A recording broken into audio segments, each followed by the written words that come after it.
You wish someone would make you chilaquiles because you're lonely. Here are today's ingredients, but honestly, this is just a good empty out my fridge recipe.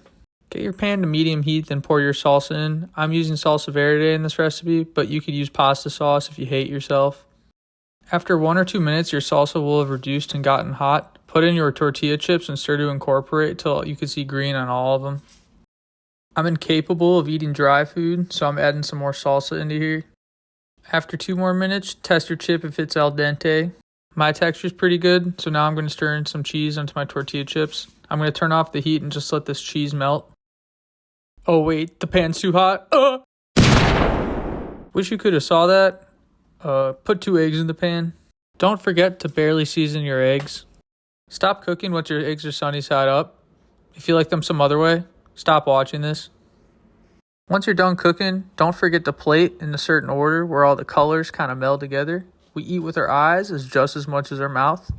If you're wondering where the other egg went, it's because of this damn economy. Anyway, thank you guys for watching, and please like and subscribe for more.